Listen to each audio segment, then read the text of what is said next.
श्रीराम जय राम जय जय राम. नमस्कार मंडळी. तर आज आहे श्रीरामनवमी, प्रभू श्रीराम जन्मोत्सव. तर मी तुम्हाला श्रीरामनवमी, श्रीराम जन्माची कथा सांगणार आहे. ही कथा ऐकल्यामुळे आपल्या घरातील दुःख, दारिद्र्य, गरिबी दूर होत असते. त्याचसोबत आपल्याला प्रभू श्रीरामांचा आशीर्वाद प्राप्त होत असतो. त्यामुळे व्हिडिओ स्किप न करता शेवटपर्यंत जरूर बघा. चॅनलमध्ये नवीन असाल तर चॅनलला लाईक करा आणि सबस्क्राईब देखील करा. तसेच कमेंटमध्ये जय श्रीराम लिहायला विसरू नका, जेणेकरून आपल्याला देखील प्रभू श्रीरामांचा आशीर्वाद प्राप्त होईल. तसेच शेजारील नोटिफिकेशन बेल देखील प्रेस करा, जेणेकरून मी जेव्हा पण व्हिडिओ बनवेल तर तो व्हिडिओ तुम्हाला सर्वात अगोदर दिसेल. प्रभू श्रीरामांचा जन्म सोहळा म्हणजेच रामनवमी. श्रीरामांचे चरित्र हे एक आदर्श पुरुषाचे चरित्र आहे. श्रीरामाने जो आदर्श आपल्या समोर ठेवला आहे त्याचे स्मरण या निमित्ताने करून त्या गुणांचा अंगीकार करावा, हा श्रीरामनवमी उत्सव साजरा करण्यामागचा उद्देश आहे.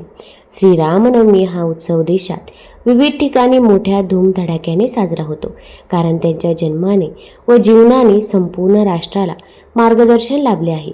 कौटुंबिक, सामाजिक, नैतिक तसेच राजकीय मर्यादेत राहून पुरुष कसा उत्तम होऊ शकतो हे मर्यादा पुरुषोत्तम श्रीरामांच्या जीवनचरित्रावरून आपल्याला समजते.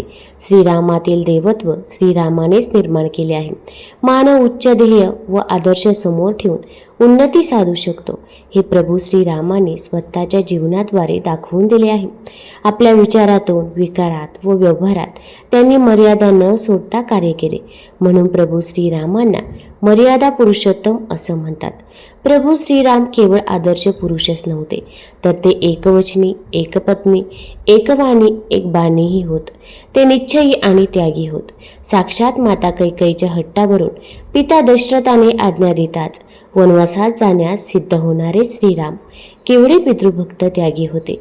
वडिलांचे वचन खरे करण्याकरता हाती आलेल्या राज्याचा त्याग करून 14 वर्षे वनवास पत्करणारे श्रीराम निश्चय धैर्याचा महामेरू होते. प्रभू श्रीरामात प्रचंड सात्विकता होती. वनवासातील श्रीरामांचे सोबती हनुमंत, बाली, सुग्रीव, जांबुवंत, जटायू, विभीषण, केवळ या सर्वांचा श्रीरामांच्या सानिध्याने कृपादृष्टीने उद्धार झाला. अहिल्याचा उद्धार करणारे, शबरीचे मनोरथ पूर्ण करणारे, इवल्याच्या खारीच्या पाठीवरून प्रेमाने हात फिरवणारे प्रभू श्रीराम खरोखरच पृथ्वी तलावर अवतरलेले परब्रह्म होते. म्हणूनच श्रीरामांसारखे होण्याचा प्रयत्न करावा. श्रीरामांचा अजून एक मोठा गुण रामायणात दिसून येतो, तो म्हणजे त्यांना लोभ नव्हता. रावणाला मारल्यानंतर लंकेचे राज्य त्यांनी स्वतःकडे न ठेवता विभीषणाला देऊन टाकले. बलीला मारून सुग्रीवाला राजा केले. श्रीरामांचे मित्रप्रेम, गुरुप्रेम, बंधुप्रेम, भक्तप्रेम, मातृपितृप्रेम, पत्नीप्रेम, देशप्रेम, प्रजाप्रेम हे सर्वच गुण घेण्यासारखे आहे. श्रीराम हे प्रजापालक, केवलाचे निष्काम प्रेम, उर्मिलेचा विश्वास, लक्ष्मणाचा निष्काम कर्मयोग, भरताचा आदर्श आणि हनुमंताचे सर्वस्व आहे. भारतभूमी ही धन्य आहे, जिथे श्रीराम श्रीकृष्णासारखे आदर्श जन्माला आले. परब्रह्माने साक्षात जीवनाचा, कर्मयोगाचा आदर्श घालून दिला. म्हणून या भूमीचे महत्त्व, श्रीरामांचा आदर्श आपण श्रीरामनवमीच्या निमित्ताने अभ्यासायचा असतो. त्यांचे चिंतन मनन करून आचरणात आणायचे असते. प्रभू श्रीराम हे मानव मात्राला प्रेरणा देणारे सागरासारखे गंभीर, आकाशासारखे विशाल, हिमालयासारखे उदात्त होते. त्यांचे जीवनगुण आज संस्कृती टिकवण्यासाठी अत्यावश्यक झाले आहे. श्रीरामनवमीच्या दिवशी दुपारी 12 वाजता रामरक्षा व पाळणा म्हणून श्रीराम जन्मोत्सव साजरा करतात. रावणाच्या अत्याचारापासून मुक्ती देण्यासाठी भगवान विष्णूंनी पृथ्वी तलावर प्रभू श्रीरामाचा जन्म घेतल्याची आख्यायिका आहे. प्रभू रामांचा जन्म अयोध्येत चैत्र शुक्ल नवमीला झाला. तेव्हापासून रामनवमीचा उत्सव हिंदू धर्मियांमध्ये साजरा करण्यात येतो. भगवान राम हे भगवान विष्णूचा 7वा अवतार असल्याचे वाल्मिकी यांच्या रामायण या ग्रंथात नमूद करण्यात आले आहे. रावणाच्या त्रासाला कंटाळून अनेक ऋषी मुनी वैतागले होते. ऋषी मुनी करत असलेल्या यज्ञात दानवांकडून संकटे आणली जात होती. त्यामुळे भगवान विष्णूने राम अवतार घेत रावणाचा संहार केल्याची आख्यायिका रामायणात नमूद करण्यात आली आहे. या दिवशी देशभरातील नागरिक रामचरित्र मानस या ग्रंथाचे पठण करतात. त्यासह रामनवमी रामनवमीच्या उत्सवाचा सोहळा मोठ्या आनंदात साजरा करण्यात येतो. मग प्रभू श्रीरामांचा जन्म कसा झाला तर ती कथा आता आपण बघूया. महाराज दशरथाने पुत्रप्राप्तीसाठी यज्ञ सुरू करण्याचा निर्णय घेतला. महाराजांच्या आज्ञेनुसार शामकर्ण अश्व चतुरंगिनी सेनेसह सोडवण्यात आला. महाराज दशरथ यांनी सर्व मनस्वी, तपस्वी, विद्वान ऋषीमुनींना व वेदविद्या प्रकांड पंडितांना यज्ञ संपन्न करण्यासाठी आमंत्रित केले. योग्य वेळ आल्यावर अभ्यंगतांसह महाराज दशरथ आपले गुरु वशिष्ठ आणि आपले परममित्र अंगदेशाचे अधिपती लोभपात यांचे जामाता ऋंग ऋषींसह यज्ञ मंडपात आले. या प्रकारे महान यज्ञाचे विधीपूर्वक शुभारंभ केले गेले. संपूर्ण वातावरण वेदांच्या ऋचांच्या उच्च स्वरात पाठ उत्स्फूर्त होत असल्याने आणि समिधाच्या सुगंधाने दरवळू लागला. सर्व पंडित ब्राह्मण ऋषींनी योग्यतेनुसार धनधान्य गौ इतर भेट देऊन विदा करत यज्ञ समाप्ती झाली. राजा दशरथ यांनी यज्ञाचा प्रसाद आपल्या महलात जाऊन आपल्या तिन्ही पत्नींना वितरित केला. प्रसाद ग्रहण केल्यानंतर परिणामस्वरूप तिन्ही राण्या गर्भवती झाल्या.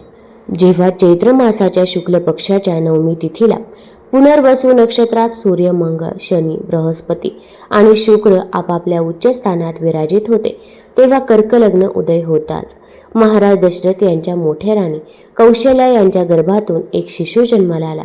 शिशु नीलवर्ण, चुंबकीय आकर्षण, खूप तेजस्वी, परम कांतिवान आणि अत्यंत सुंदर होता. त्या शिशुकडे बघणारे एकटक लावून त्याच्याकडे बघतच राहायचे. त्यानंतर शुभ नक्षत्र आणि शुभ घडीत महाराणी कैकेयी यांच्यासह तिसरी राणी सुमित्रा यांनी 2 तेजस्वी पुत्रांना जन्म दिला. संपूर्ण राज्यात आनंद पसरला. महाराज यांच्या घरी 4 पुत्रांच्या जन्माच्या उत्साहात गंधर्व गान करू लागले, अप्सरा नृत्य करू लागल्या, देवता आपल्या विमानातून फुलांचा वर्षाव करू लागले. महाराजांनी उन्मक्त हस्ताने राजद्वारावर आलेल्या भट, चारण आणि आशीर्वाद देण्यासाठी आलेल्या ब्राह्मण आणि याचकांना दान दक्षिणा दिली. पुरस्कार स्वरूप प्रजेला धन, धान्य आणि दरबारात असणाऱ्यांना दागिने, रत्न प्रदान केले गेले. 4 पुत्रांचं नामकरण महर्षी वशिष्ठ यांच्याद्वारे केले गेलं. त्यांचे नाव रामचंद्र, भरत, लक्ष्मण आणि शत्रुघ्न असे ठेवले गेले. जसजसं वय वाढत गेलं, रामचंद्र गुणांमध्ये आपल्या भावांपेक्षा प्रगती करत राहिले आणि प्रजेत लोकप्रिय होऊ लागले. ते अत्यंत विलक्षण प्रतिभेचे धनी होते. परिणाम स्वरूप अल्पकाळातच सर्व विषयांत पारंगत झाले. ते सर्व प्रकारच्या अस्त्र शस्त्र हाताळणे आणि हत्ती, अश्व यांसह सर्व प्रकारच्या वाहनांवर स्वारी करण्यात निपुण झाले. सतत माता, पिता आणि गुरुजनांच्या सेवेत असायचे. त्यांचे 3 भाऊ देखील त्यांचे अनुसरण करायचे. 4 भावांमध्ये गुरूंबद्दल आदर व श्रद्धा होती. 4 भावंडांमध्ये प्रेम आणि सन्मानाची भावना देखील होती. 4ही मुलांना पाहून महाराज दशरथ मनापासून अभिमानाने व आनंदाने भरून जात असे. भगवान रामाच्या अनन्य भक्त शबरीचे जीवन खूप प्रेरणादायी आहे. रामायणात त्यांनी भगवान रामाला प्रेमाने बोरं खायला दिल्याची कथा खूप प्रसिद्ध आहे, ज्यात शबरी देवाला गोड बेरी खाण्यापूर्वी प्रत्येक बेरी चाखते, म्हणजे देव फक्त गोड बेरी खाऊ शकतात. त्याच्याशी संबंधित आणखी एक कथा रामायणात वर्णन केलेली आहे. ऋषींच्या शिकवणीने जीवन बदलले. महर्षी मातंग पंपसराच्या तीरावर आपल्या शिष्यांना उपदेश करत होते. पवित्र जीवनाशिवाय कोणीही परमात्म्याची प्राप्ती करू शकत नाही. प्राणी मात्रांवर दया करा आणि रामाचे ध्यान करा. हा धर्म आहे. धर्म हा सदैव जात आणि कुळाच्या अडथळ्यांपासून मुक्त असतो. शबरीसुद्धा एका झाडाच्या बुंध्यातून हे प्रवचन ऐकत होती. हे ऐकून तिच्या डोळ्यातून अश्रू आले. ती महर्षींच्या पायाने जमिनीवर लोळू लागली. जणू तिला एक अनमोल खजिना मिळाला आहे. लहानपणापासूनच तिचे मन अशांत होते. ती तरुण असतानाच एका कुशल शिकारीशी तिचे लग्न झाले. पण पशुपक्ष्यांचे रक्त पाहून शबरीचे मन व्याकुळ झाले. रात्रीच्या एकांतात ती यावर चिंतन करत परमेश्वराची प्रार्थना करत होती. तेव्हाच मार्ग समजला.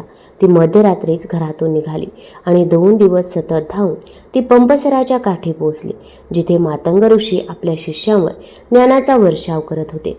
ऋषींचे बोलणे ऐकून तिला अपार आनंद झाला आणि मग काही अंतरावर झोपडी बनवून ती राहू लागली. रोज धर्मदाय करायची. शबरी अत्यंत साध्या मनाची आणि परोपकारी होती. ती ऋषींच्या झोपडीचा मार्ग नियमितपणे स्वच्छ करायची. पाणी शिंपडायची आणि दारात सुगंधी फुले गोळा करायची आणि हवनासाठी सुकी लाकडं ठेवायची, जेणेकरून ऋषींना त्यांची पूजाविधी चांगले करता येतील. सकाळी हे सर्व पाहून ऋषी चकित झाले. एकदा शिष्यांनी रात्रभर पहारा ठेवला तेव्हा त्यांना कळले की हे काम शबरी करत आहे. मग त्या शबरीला धरून मातंग ऋषींच्या समोर आणले गेले. शबरी जन्म ऋषींनी परिचय करून दिला. शबरी ही देवाची भक्त आहे. ते शबरीला म्हणाले, तू माझ्या झोपडीजवळ राहा, मी झोपडी बांधून देतो. हे ऐकून शबरी स्तब्ध झाली. तिच्या डोळ्यातून अश्रू वाहू लागले. सरोवराचे पाणी रक्तासारखे लाल झाले. मातंग ऋषींच्या या निर्णयाने इतर ऋषी संतप्त झाले. पंपासरहून स्नान करून आलेल्या एका ऋषींनी शबरीला खडसावले आणि म्हणाले, कुठेतरी अधर्माने मला स्पर्श करून अपवित्र केले. आता पुन्हा आंघोळ करावी लागेल. जेव्हा ते तलावाजवळ पोहोचले तेव्हा पाण्यात किडे पडले होते आणि रंग रक्तासारखा लाल झाला होता. मातंग ऋषींचा शेवटचा काळ आला तेव्हा शबरी अधीरतेने रडत होती. श्री शिवर, मी तुझ्याशिवाय राहू शकणार नाही. ऋषींनी समजावले, मुली, माझी वेळ संपली आहे. तू इथेच थांब. दशरथ नंदन राम आल्यावर तुझी साधना पूर्ण होईल. दंडकारण्यामधील तिच्या झोपडीबाहेर ती श्रीरामाची वाट पाहू लागली. राम आल्यावर ते थेट शबरीच्या झोपडीत गेले. श्रीरामाला पाहून शबरी त्यांच्या पाया पडून त्यांचे मन हरवून बसली. श्रीरामांनी ते प्रेमाने उचलले तेव्हा शबरी म्हणाली, भगवान, मी तुमच्यासाठी गोड बेरी गोळ्या केल्या आहेत. त्याचे जुजूब खाल्यानंतर परमेश्वर आनंदित झाले. हे दृश्य पाहून संतप्त भिक्षू मातंग ऋषींना पश्चाताप करू लागले. शबरीचा स्पर्श होताच पाणी शुद्ध झाले. जेव्हा ऋषींनी लक्ष्मणजींना पंपासराच्या पाण्याबद्दल सांगितले तेव्हा ते म्हणाले, मातंग ऋषींवर रागवल्याने शबरीचा अपमान केल्यामुळे आणि खोट्या अभिमानामुळे असे झाले आहे. शबरीचा त्या पाण्याला स्पर्श केल्यावर ते शुद्ध होईल. देवाच्या आज्ञेनुसार शबरीने तलावाला स्पर्श केला तेव्हा ते पूर्वीसारखे पवित्र झाले. सीतामाता आणि श्रीरामांच्या विवाहाची कथा सर्वश्रुत आहे. जनक राजाने ठेवलेला पण श्रीराम पूर्ण करतात. शिवधनुष्य केवळ उचलत नाही तर प्रत्यंचा लावताना तो धनुष्य भंगतो आणि पुढे राम आणि सीता यांचा विवाह संपन्न होतो. अयोध्येसारख्या प्रतिष्ठित कुळाची मोठी परंपरा असलेल्या राजघराण्यात सीताचा विवाह होतो. खरे तर सुखी संसाराचे स्वप्न घेऊन अयोध्येत आलेल्या सीता मातेला अवघ्या काही दिवसांतच रामासह वनवासाला जावे लागते. श्रीरामाची पत्नी म्हणून आणि पत्नी धर्म म्हणून सीता रामासह वनवासाला जाते. श्रीराम मर्यादा पुरुषोत्तम म्हणून ओळखले जातात. तसेच अगदी सीता ही मर्यादेची मूर्तिमंत आदर्श उदाहरणच म्हणावे लागेल. याचे कारण विवाह झाल्यावर एखादी नवी नवरी प्रथम सासरी जाते तेव्हा निश्चित काही मनीषा घेऊन जाते. मात्र सासरी उत्साहात स्वागत झाल्यानंतर लगेच 14 वर्षे वनवास पदरी पडतो. अशा परिस्थितीतही सीतेने मर्यादा ओलांडली नाही. नवऱ्याला, धीरांना, सासू सासरे, सासरच्या अन्य मंडळींना कधीही बोल लावले नाही. इतकेच नव्हे तर सीता मातेच्या वडिलांनी, माहेरच्यांनी कधी दशरथाला बोल लावले नाही. सर्व गोष्टी प्रसंगांना अगदी संयमितपणे धैर्याने सामोरे गेले. सीतावर राम हा अगदी आदर्श पुत्र, असा आदर्श पती आहे. वनवासाला गेल्यावर सीतेला काय हवे काय नको हे विचारणारा राम आहे. आपण कैकेयी मातेला वचन देऊन बाहेर पडलो खरे, पण सीतेलाही आता वनवास भोगावा लागणार आहे याची पूर्ण जाणीव असणारा राम आहे. अरण्यकांडातील एका प्रसंगातून सीतेला सन्मान देणाऱ्या, तिचे म्हणणे ऐकून घेणाऱ्या, तिचे मत जाणून घेणाऱ्या रामाचे दर्शन आपल्याला घडते. वनवासात असताना दंडकारण्यात प्रवेश करण्यापूर्वी ऋषीमुनी श्रीरामाकडून संरक्षणाचे वचन मागतात. श्रीरामही नरभक्षकासह ऋषीमुनी साधूजनांना त्रास देणाऱ्या सर्व राक्षसांचा नायनाट करण्याची प्रतिज्ञा करतात. हे ऐकल्यावर सीतामाई रामाला म्हणतात की 3 दोष असतात, ते माणसाला खाली खाली घेऊन जातात. ते म्हणजे मिथ्यावाक्यम, परदारा भिगमन आणि विनावेळचं रौद्रता. पहिले 2 तुम्ही कधीही करणार नाही हे मला निश्चित ठाऊक आहे. तुम्ही कधीही खोटं बोलणार नाही. तुम्ही कधीही परस्त्रीकडे पाहणार नाही यावर माझा ठाम विश्वास आहे. त्याबाबत मी निर्धास्त आहे. मात्र 3ऱ्या दोषाची मला धास्ती वाटते, ते म्हणजे वैर नसताना रौद्र रूप घेणे. हा दोष असून तो माणसाला खाली आणतो. अरण्यकांडात पुढेही श्रीराम आणि सीतामाईचे असे अनेक संवाद आले आहेत. यावरून आपली एक पत्नी म्हणून विचार मांडण्याचे स्वातंत्र्य सीतेला आहे हे समजते. तसेच श्रीरामांना आपण काय करत आहोत याची पदोपदी जाणीव असते. तरीही हे वेळोवेळी सीतामाईचे मत जाणून घेताना दिसतात. पुढे रावण येऊन सीताहरण करतो. यावेळी मात्र श्रीरामांची झालेली अवस्था अतिशय बिकट होते. आपल्यासाठी सीता वनवासात आली, आपल्या जबाबदारीवर सीतेला वनवासात आणले, तिचे सदैव रक्षण करण्याचे वचन आपण घरच्यांना दिले आहे. अशा अनेक गोष्टी श्रीरामांसमोर आवासून उभ्या राहतात आणि कितीही मर्यादा पुरुषोत्तम असलेल्या श्रीरामांचा बांध अखेर फुटतो, संयम फुटतो, सैरावैरा पळू लागतो. सावलीप्रमाणे कायम संगत करणाऱ्या लक्ष्मणाला नको नको ते बोल लावतात. धैर्यवान संयमी राम क्षणार्धात बलहीन होतो. मात्र आता सीतेचा शोध घ्यायला हवा या विचाराने पुन्हा उठून उभा राहतो. कुठे जायचे, कोणत्या दिशेला शोध घ्यावा याची क्वचितही कल्पना नसतानाही मिळेल ती वाट तुडवत पुढे जातो. लक्ष्मणही रामासोबत शोध मोहिमेत कामाला लागतो. दक्षिण दिशेला पुढे जात असताना सीता संदर्भातील काही पुरावे सापडतात, दागिन्यांचे काही तुकडे सापडतात.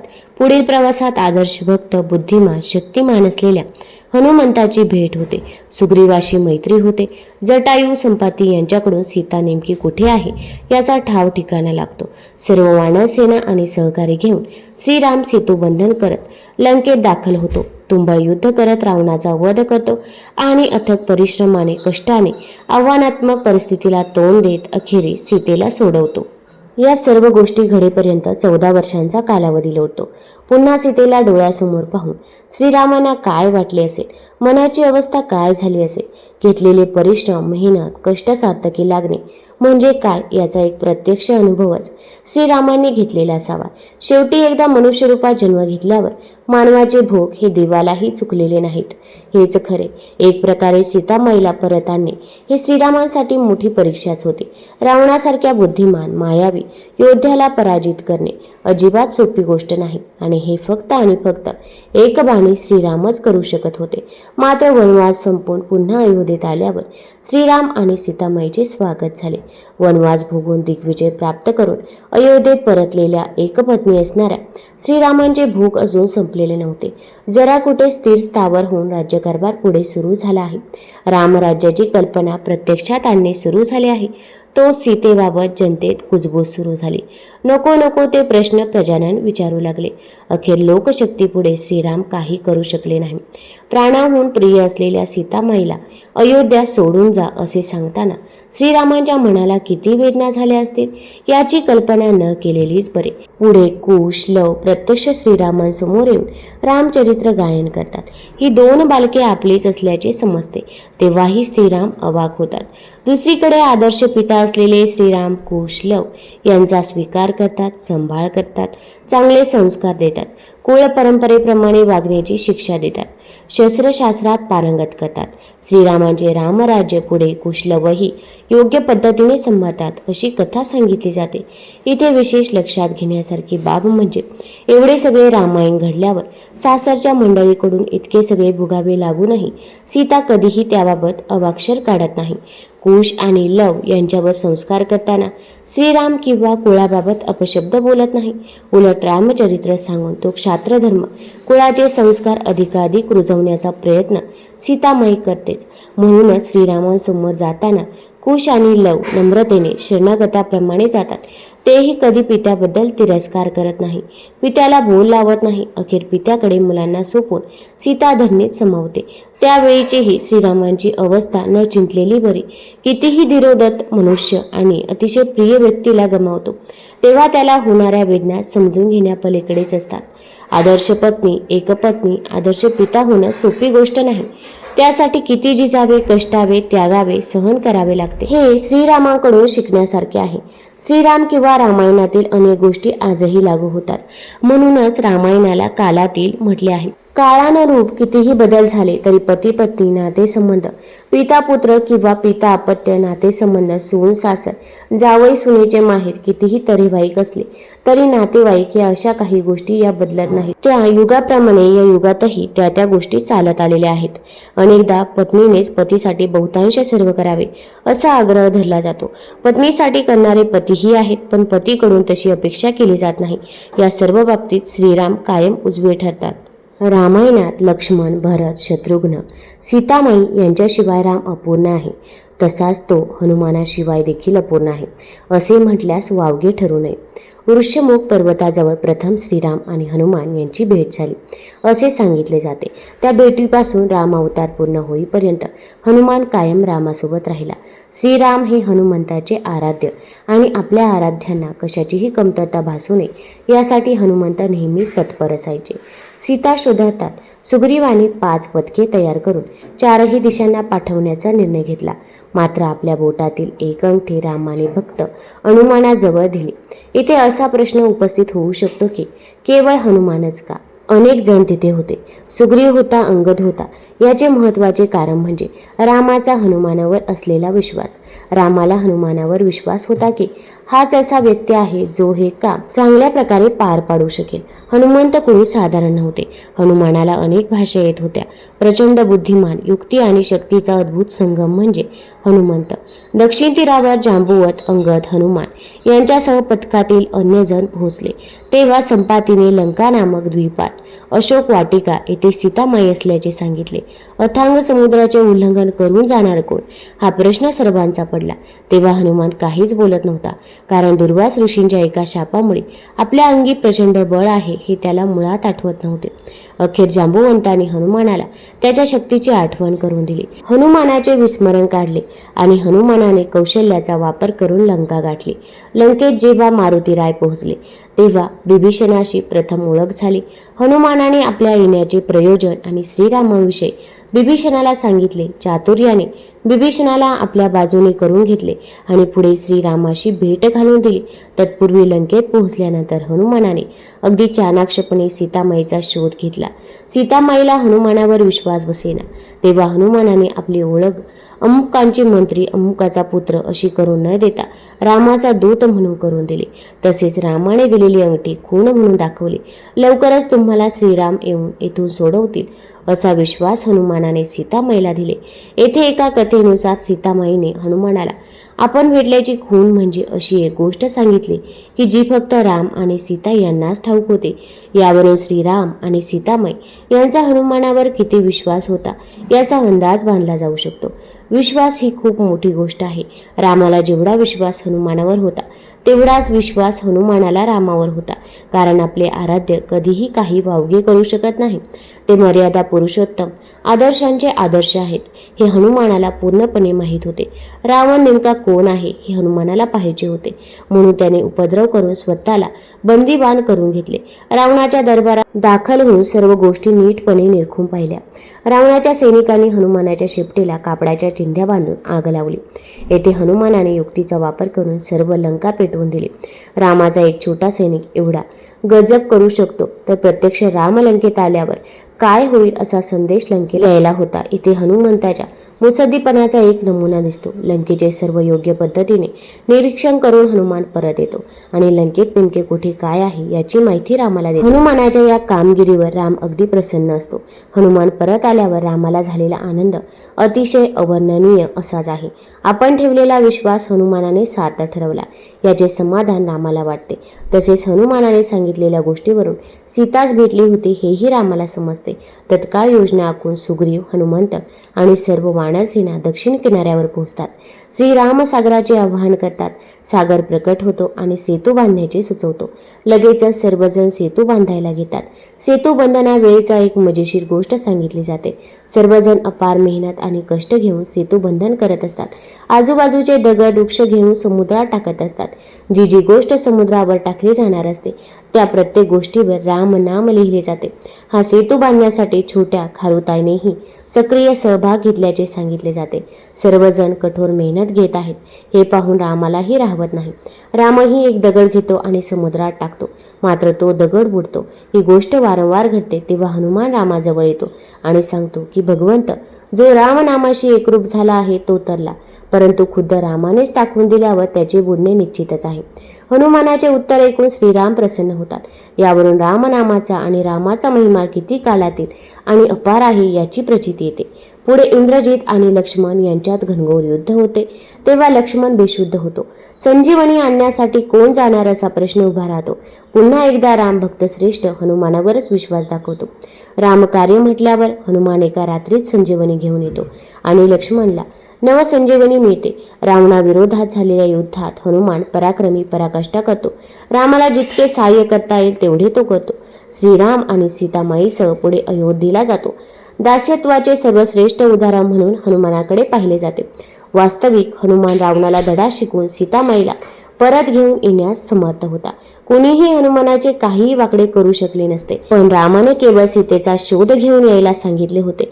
रामाची आज्ञा केवळ शोध घेऊन परत येणे एवढीच आहे. त्यामुळे रामाची आज्ञा तंतोतंत पाळणे हे रामदूत आणि रामाचा दास असलेल्या हनुमानाने प्रथम कर्तव्य आहे. या कर्तव्याची जाणीव हनुमानाला दिली होती.